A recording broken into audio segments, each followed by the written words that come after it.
ఖమ్మం జిల్లా అంబేద్కర్ భవన్ వద్ద తీవ్ర ఉద్రిక్తత వాతావరణం నెలకొంది. వెలుగుమట్ల వినోబానగర్ భూదాన్ బాధితులపై పోలీసులు దాష్టికం చేస్తున్నారు. అయితే అంబేద్కర్ భవన్ నుంచి భూదాన్ భూమి నిర్వాసితులను వెళ్లగొట్టేందుకు ఇటు కాంగ్రెస్ సర్కార్ అయితే పోలీసులను ప్రయోగించింది. నిరసన తెలిపేందుకు ప్రయత్నించిన వారిని కూడా పోలీసులు ఈడ్చి పారేశారు. పలువురు మహిళలు సొమ్మసిల్లి రోడ్డు మీద పడిపోయారు. అంబేద్కర్ భవన్ రణరంగాన్ని తలపించేలా కూడా మారింది. అయితే ప్రభుత్వ వ్యవహారం ఇటు పోలీసుల తీరుపై బాధితులు తీవ్ర ఆగ్రహం వ్యక్తం చేస్తున్నారు.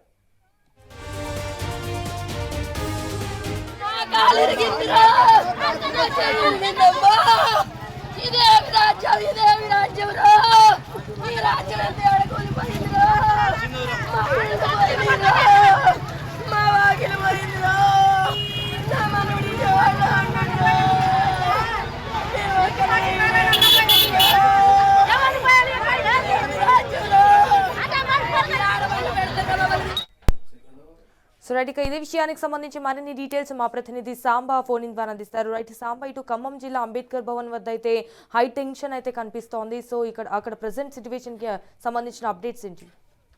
సంజన, భూదాన్ భూముల్లో నిర్మించుకున్నటువంటి వినోబా నగర్ ను పూర్తిగా ధ్వంసం చేసి చేసినటువంటి ప్రభుత్వం వరుసగా 5-6 రోజులుగా వారి మీద దాష్టికం కొనసాగిస్తుంది. మద్దతుగా ఎవరైనా వచ్చి పరామర్శించేటువంటి ప్రయత్నం చేసినప్పుడు ఆ నాయకత్వాన్ని అరెస్ట్ చేసేటువంటి ప్రయత్నం చేస్తున్నారు.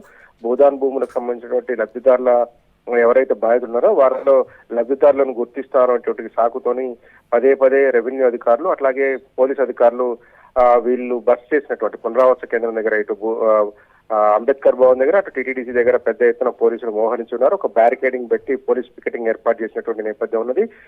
అక్కడ ఈ రోజు కూడా కొంతమంది విద్యార్థి సంఘ నేతలు, వివిధ పార్టీలు, తర్వాత స్వచ్ఛంద సేవా సంస్థలకు సంబంధించినటువంటి పలువురు వచ్చేటువంటి వారిని పరామర్శించేటువంటి ప్రయత్నం చేసిన క్రమంలో వారిని అరెస్ట్ చేసేందుకు పోలీసులు ప్రయత్నించగా భూదాన్ బాధితులు వారిని అడ్డుకున్నారు. పోలీసులు అడ్డుకొని మమ్మల్ని పరామర్శించేందుకు వచ్చినటువంటి నాయకులను ఎందుకు అరెస్ట్ చేస్తున్నారు అనేటువంటి నిలదీసేటువంటి ప్రయత్నం చేయడంతో ఒక్కసారిగా పోలీసులంతా వారి మీద పడి భూదాన్ భూములకు సంబంధించినటువంటి నిర్వాసితులను శిక్షణరహితంగా లాగి పారేయడంతో చాలా మంది మహిళలు రోడ్డు మీద సమస్యలు పడిపోయారు. కొంతమంది మహిళలకు మోకాలకు దెబ్బలు తగిలినాయి, కొంతమందికి కాళ్లకు దెబ్బలు తగినటువంటి పరిస్థితి, కింద కొంతమంది చేతులు రాక్కుపోయి పోలీసులు కొట్టినటువంటి దాడిలో రక్తాలు ఓడుతున్నటువంటి నేపథ్యం కనిపించింది. చాలా మంది బాధితులందరినీ కూడా ఈడ్చి పారేసి రోప్ పార్టీని పెట్టి తీసుకొచ్చి విచక్షణ రహితంగా కొట్టారని చెప్పేసి వాళ్ళని పరామర్శించేందుకు వచ్చినటువంటి కొంతమంది విద్యార్థి సంఘ నేతలు అట్లాగే వివిధ రాజకీయ పార్టీలకు చెందినటువంటి వారిని కూడా ఆటోల్లో ఎక్కించే సందర్భంలో కాళ్లతో తనటం, బూట్ కాళ్లతో లోపలికి కుక్కి తీసుకెళ్తున్నటువంటి దృశ్యాలను కూడా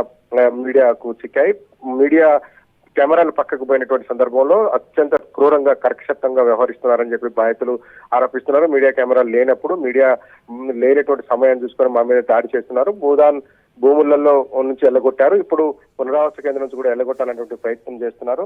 ఒక పక్కనేమో మమ్మల్ని భూ దొంగలుగా, మాఫియా వ్యవహారాలుగా, పేడ ఆర్టిస్టులుగా చిత్రీకరించేటువంటి ప్రయత్నం చేస్తున్నారు. మరో పక్క దాడులు చేసి భయభ్రాంతులకు గురి చేస్తున్నారంటూ కన్నీటి పర్యటమవుతున్నారు బాధితులు. మేము 100 ఎకరాలు కబ్జాలు చేయలేదు. At the same time Samba, ఇక్కడ పోలీసుల తీరు చూస్తే చాలా ఓవర్ యాక్షన్ గా అయితే కనిపిస్తోంది. అండ్ ఈవెన్ అక్కడ ఉన్న బాధితులు ఏమంటున్నారు దీనిపైన?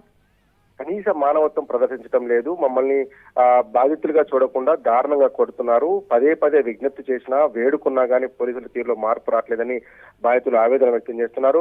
అన్నం కూడా పెట్టడం లేదు, మంచిని కూడా ఇవ్వడం లేదు. 2-3 రోజులుగా పస్తులు ఉంటున్నాము. కానీ బీఆర్ఎస్ పార్టీకి సంబంధించినటువంటి నాయకత్వం వచ్చి ఎంపీ వద్దిరాజు రవిచంద్ర అట్లాగే మాజీ మంత్రి పువ్వాడ అజయ్ కుమార్ నేతృత్వంలో కేటీఆర్ గారు ఏదైతే ఆదేశించారో ఆ నేపథ్యంలో వాళ్ళు పెడుతున్నటువంటి భోజనాలు తిని ఇక్కడ బ్రతుకుతున్నాం. ఆ అధికారులు మట్టుకు భోజనాలు, మంచిని కూడా తో పాటు లోపల వచ్చేటువంటి ట్యాప్ వాటర్ కూడా కట్ చేయడంతో స్నానాలు చేయలేనటువంటి దుస్థితి కూడా ఏర్పడిందని చెప్పి బాధితులు బాపుతున్నారు.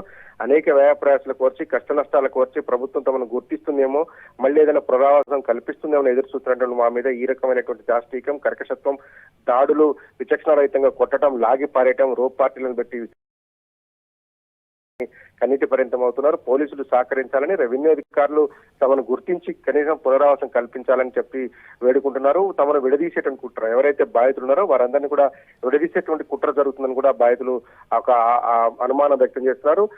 బాధితులు ఒరిజినల్ గ్రామాలకు సంబంధించినటువంటి గ్రామాల నుంచి ఫోన్లు వస్తున్నాయి. ఇక్కడే మీకు 100 గజాలు ఇస్తాం, అక్కడ నుంచి వచ్చేయండి అంటూ ఫోన్లు చేస్తున్నారు. అట్లాగే ఎవరైతే పోరాడుతున్నారో వారిని లక్ష్యంగా చేసుకుని దాడులు కొనసాగిస్తున్నారు. గట్టిగా మాట్లాడేటువంటి వాళ్ళని గుర్తించి తర్వాత దాడిలో వీధుల్లో వారిని టార్గెట్ చేసుకుని కొడుతున్నారంటూ కూడా బాధితులు వాపోతున్నారు. పోలీసులు వ్యవహరిస్తున్న తీరు పట్ల తీవ్ర ఆవేదన వ్యక్తం చేస్తున్నటువంటి బాధితులు తమను దొంగల్లాగా చూడొద్దు, మేము కేవలం 100 గజాల్లో బతుకుదెరువు కోసం వేసుకున్నటువంటి గుడిసెలను తొలగించారు, ఇప్పుడు ఇక్కడి నుంచి కూడా వెళ్ళగొడుతున్నారు, ఇది భావ్యం కాదంటూ ప్రభుత్వాన్ని వేడుకుంటున్నారు. పునరావాసం కల్పించే వరకు కదిలేది లేదని భీష్మించి కూర్చున్నారు. పోలీసులు 3 గంటల వరకు డెడ్ లైన్ పెట్టారు. 3 గంటల తర్వాత ఇటు అంబేద్కర్ భవన్ లో కానీ అటు టిటిడిసి భవనంలో కానీ ఉంటే తరిమేస్తామంటూ అన్నారని చెప్పి బాధితులు వాపోతున్నారు. 3 గంటల తర్వాత ఇక్కడ అందరినీ పంపించేయడం జరుగుతుంది, ఎవరు మీ దగ్గరికి రావద్దు, మీరు మీడియాతో మాట్లాడడం చేయొద్దు అంటూ కూడా ఆంక్షలు విధిస్తున్నారు కూడా బాధితులు వాపోతున్నారు. Sanjana. All right Samba, thank you for the updates.